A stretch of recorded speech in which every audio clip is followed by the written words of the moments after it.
गर्न जटिल समस्या रहेको बताउनुभयो। आवश्यकता भन्दा पनि सस्तो लोकप्रियतामा करोडौं खर्चेर अस्पताल भवन निर्माण भए पनि सञ्चालन गर्न निकै समस्या हुने र पालिकामा चिकित्सक नै जान नमान्ने समस्याले अलपत्र पर्ने सम्भावना रहेको मन्त्री खनालले बताउनुभयो।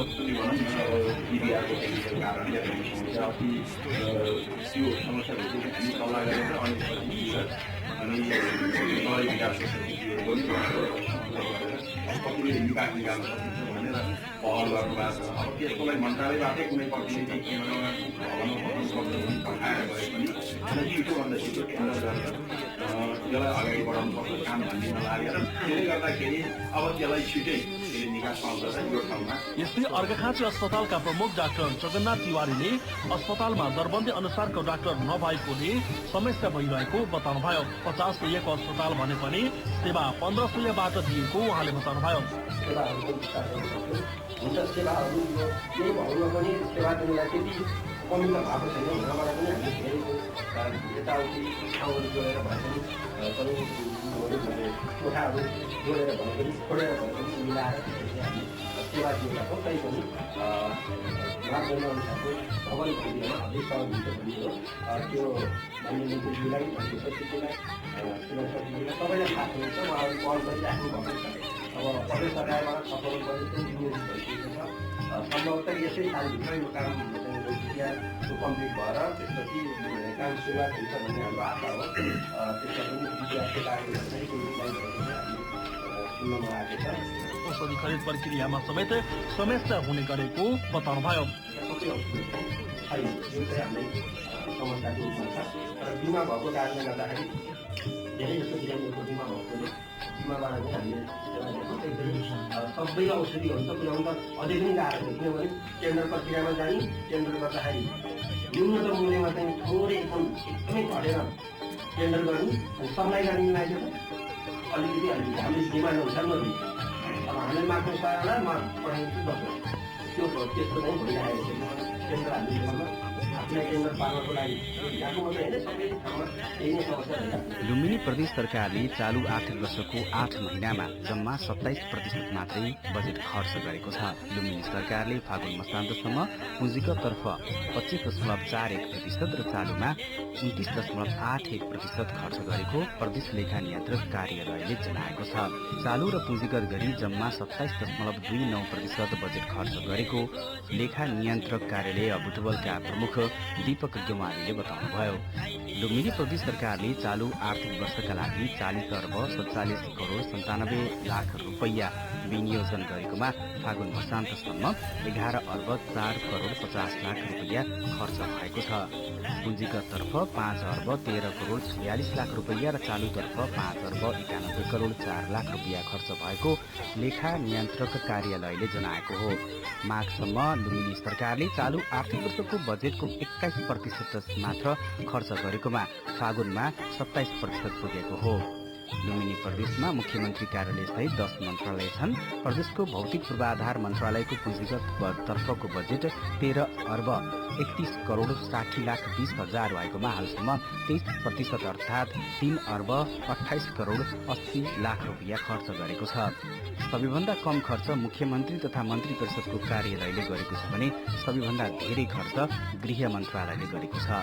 मुख्यमन्त्री तथा मन्त्री परिषदको कार्यालयले चालुतर्फ 7.49% र पुँजीगततर्फ 0.85% मात्रै बजेट खर्च गरेको छ। यो कार्यालयले कुल 7.24% बजेट खर्च गरेको देखिन्छ। यस्तै गृह मन्त्रालयले चालुमा 42.58% र पुँजीगतमा 44.32% गरी कुल 43.40% बजेट खर्च गरेको छ। स्वास्थ्य मन्त्रालयले कुल बजेटको 41.36% खर्च गरेको छ, जसमा चालुमा 40.89% र पुँजीगततर्फ 43.41% खर्च गरेको छ। यस्तै अर्थ मन्त्रालयले चालुतर्फ 27.66% र पुँजीगततर्फ 10.43 गरी कुल 26.33% बजेट खर्च गरेको छ। भूमि तथा कृषि व्यवस्था मन्त्रालयले चालुतर्फ 24.13 र पुँजीगततर्फ 12.94% खर्च गरी जम्मा 21.27% बजेट खर्च गरेको छ। वन मन्त्रालयले भने कुल बजेटको 30% खर्च गरेको छ। वन मन्त्रालयले कुल बजेटको 30% खर्च गरेको छ। वन मन्त्रालयले चालुतर्फ 38.90 र पुँजीगततर्फ 18.9% बजेट खर्च गरेको प्रदेश कोष तथा लेखा नियन्त्रक कार्यालयको प्रतिवेदनमा उल्लेख छ। त्यसै गरी खानेपानी, ग्रामीण तथा शहरी विकास मन्त्रालयले फागुन मसान्तसम्म जम्मा 30% बजेट खर्च गरेको छ। सामाजिक विकास मन्त्रालयले जम्मा 25.20% बजेट खर्च गरेको छ। उसले चालुमा 26 र पुँजीगतमा 27% बजेट खर्च गरेको हो।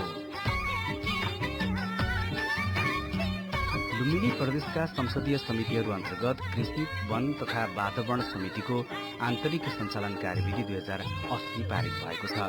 लुम्बिनी प्रदेशमा 6 वटा विषयगत समितिहरू रहेका छन्, जस अन्तर्गत कृषि, वन तथा वातावरण समितिको 2077 सालमा बनेको कार्यविधि खारेज गर्दै नयाँ कार्यविधि पारित गरेको छ। लुम्बिनी प्रदेशको कृषि, वन तथा वातावरण समितिको आन्तरिक कार्य सञ्चालन कार्यविधि पास भएको छ। लुम्बिनी प्रदेशको कृषि, वन तथा वातावरण समितिको आन्तरिक कार्य सञ्चालन कार्यविधि निर्माणका लागि गठित उपसमितिको बैठक बस्दै उक्त कार्यविधि पास भएको हो। यसअघि 2077 सालमा निर्माण भएको कार्यविधि खारेज गरी आन्तरिक कार्य सञ्चालन कार्यविधि 2080 पास गरिएको छ। यस कार्यविधि व्यवस्थित गर्नका लागि विभिन्न प्रावधान थप गरिएको लुम्बिनी प्रदेशको कृषि, वन तथा वातावरण उपसमितिका संयोजक अर्जुन केसीले जानकारी दिनुभयो। कृषि, वन तथा वातावरण समितिको आन्तरिक कार्य सञ्चालन कार्यविधि 2080 हामीले समितिबाट पारित गर्यौँ र 2077 सालमा निर्माण भएको कार्यविधिलाई खारेज गरेको छ र यो समितिले अझै विस्तृत रूपमा कार्यलाई अझै सुचारू गर्न यो समितिको कार्य प्रक्रियालाई अझै सुचारू व्यवस्थित गर्नलाई केही कुराहरू हामी थपेका छौँ। जस्तै सभापतिको काम कर्तव्य अधिकार, सदस्यहरूको काम कर्तव्य अधिकार होइन र समितिको सचिवको काम कर्तव्य अधिकारलाई थप गरी कार्यविधि आज हामीले उपसमितिमा पास तपाईँ सुन्दै हुनुहुन्छ radio morning star FM 90 MHz, your best radio station.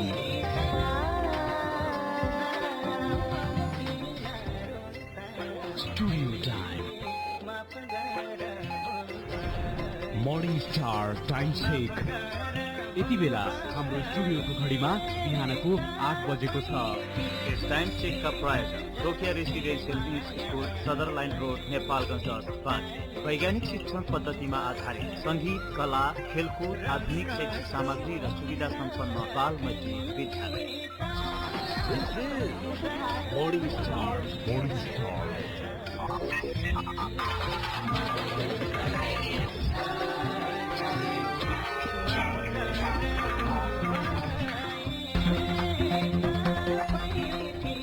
नमस्कार। बिहान 8 बजेको सुन्ने खबरमा म रिताको हार्दिक स्वागत छ।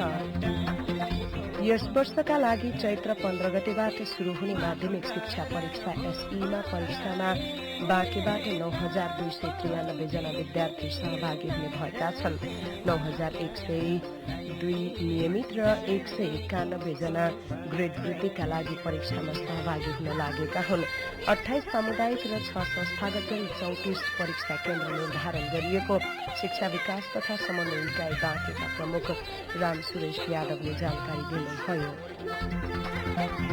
सिक्टा सिंचाई आयोजनाले बाँकेका केही ठाउँमा लिफ्टिङ सिंचाईको योजना पनि सञ्चालन गर्ने भएको छ। सिक्टा सिंचाई आयोजनाका सूचना अधिकारी तथा डिभिजनल इन्जिनियर सन्देश पौडेलले बाँकेको रातेसुनारी गाउँपालिका 8, बालापुर र वडा नम्बर 9 को ढुकेरी तथा वडा नम्बर 2 पश्चिमापुर क्षेत्रमा परीक्षण परियोजनाका रूपमा विद्युतबाट सञ्चालन हुने लिफ्टिङ सिंचाई योजना निर्माण गरिने बताउनुभयो।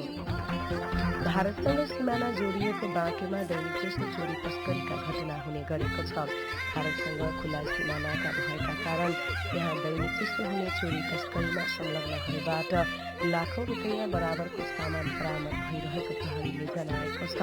बाँके प्रहरीले पछिल्लो समय अवैध रूपमा हुने यस्ता चोरी तस्करी नियन्त्रण तथा रोकथामका लागि सक्रिय भएको छ। प्रहरीले भारतबाट अवैध रूपमा भन्सार छलेर ल्याइएका सामग्री तथा वस्तुहरू बरामद गर्दै आएको जनाएको छ। बाँकेको कोहलपुर र सो वरिपरिका क्षेत्रमा सञ्चालनमा रहेका पानी उद्योगले उत्पादन गर्दै आएको खानेपानी गुणस्तरीय नभएको भन्दै स्थानीयको गुनासो गरेपछि पानी परीक्षण गर्न पठाइएको छ।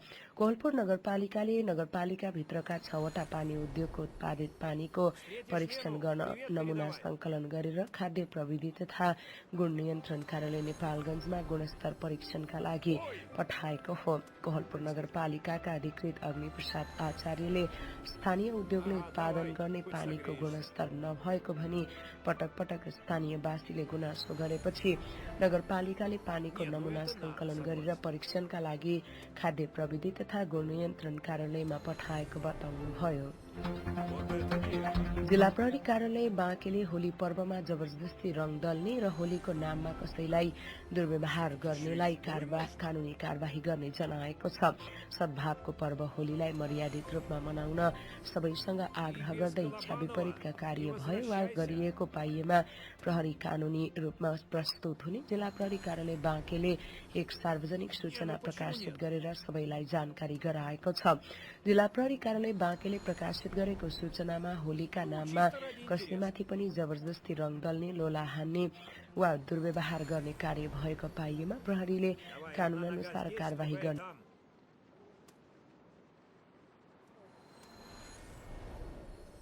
Правильно. Чё тянуть-то?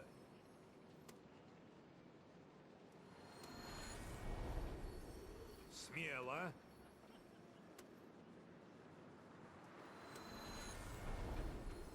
Хорошо придумал.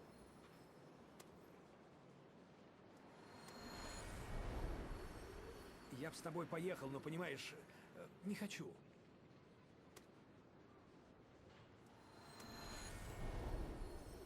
Настоящий мужской поступок.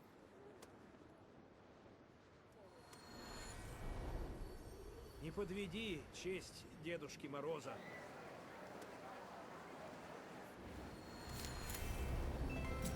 Отличный план.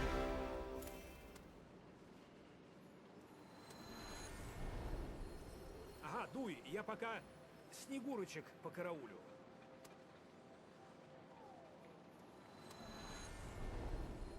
Ну правильно, нечего прохлаждаться. Вы здесь. И знаете, что я вам скажу? Это обалденно. Я, признаться, мужик взрослый, не побоюсь этого слова. Меня удивить сложно, но такой атмосферы я не видел нигде. Это же какая-то гремучая смесь. С одной стороны праздник, единение, все заодно, плечом к плечу. А с другой такой драйв, такой азарт, что аж пятая, не побоюсь этого слова, точка подгорает. И знаете, что странно? От этого подгорания становится только теплее и уютнее. Парадокс. И вот что я понял. Всю эту магию создает не снег, не гирлянды и даже не этот странный дедушка с бородой из ваты. Все это вы, танкисты. Это в каждом из вас сидит этот самый дух праздника, настоящий, без подделок. Поэтому слушайте меня сюда. У таких людей, как вы, в новом году никогда, слышите? Никогда не будет ничего плохого. Просто по определению. А теперь и у меня все будет хорошо. Потому что, кажется, этот ваш дух у меня тоже вселился. Пусть победы будут чаще, чем дыры в НЛД. Радость будет громче новогодних салютов. И помните главное правило. Беречь себя и близких надо сильнее, чем любую броню. С праздником, дорогие танкисты! С Новым годом всех! Нормальные герои всегда идут в обход. Новый год – пора чудес. Но даже в это время могут происходить всякие напасти. Енот-матрас потерялся. На его счастье, потерялся он в лесу деда Терентия. Старик с добрым сердцем пожалел беднягу. Дедушка пригрел енота и думал позаботиться о нем. Однако сиделка из него плохая. Так, ты Позаботься езжай, а я ты о останусь. еноте пока Терентий ищет хозяйку. Да вот и я о том же.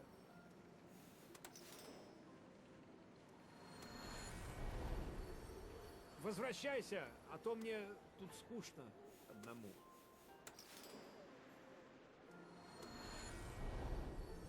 Может, и мне попробовать?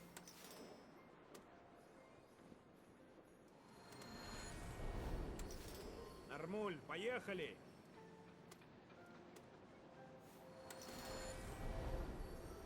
А, правильно, езжай в бой.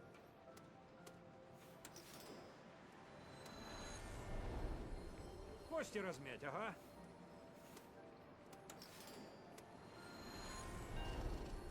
Согласен, засиделись тут.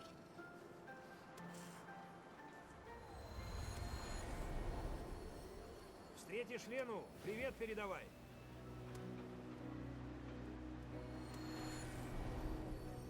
Можно и размяться.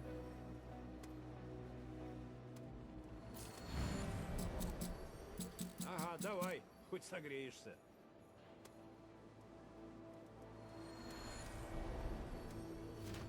Ой!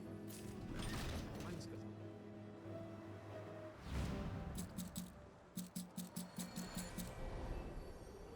Опять в бой? О, даешь!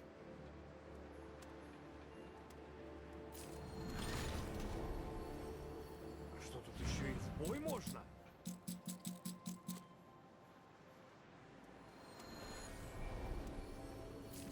Не, ну это надо, согласен.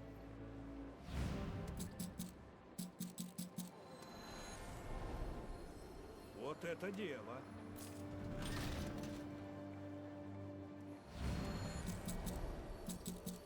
Нормальная тема.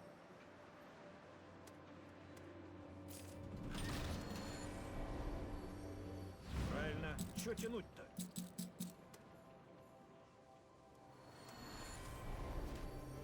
Смело.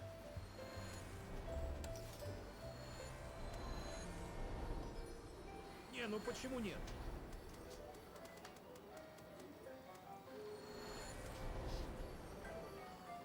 Я б с тобой поехал, но понимаешь, не хочу.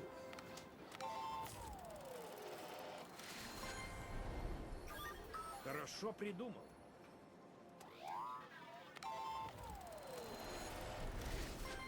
Покажи им там вот это все.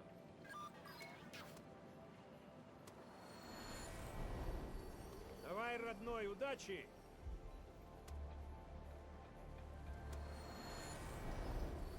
Ага, дуй, я пока снегурочек покараулю.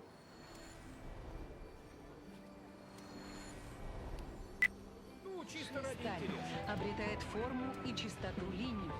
Рожденные в этом пламени машины поступают на службу их создателю, человеку. Поехали!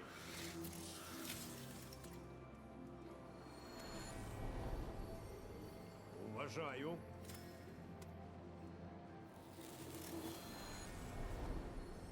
Не подведи честь Дедушки Мороза.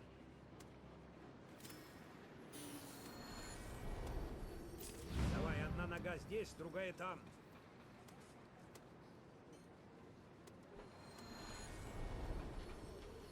Вот неуемный.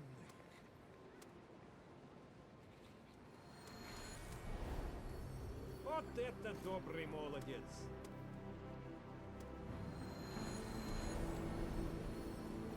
Отличный план.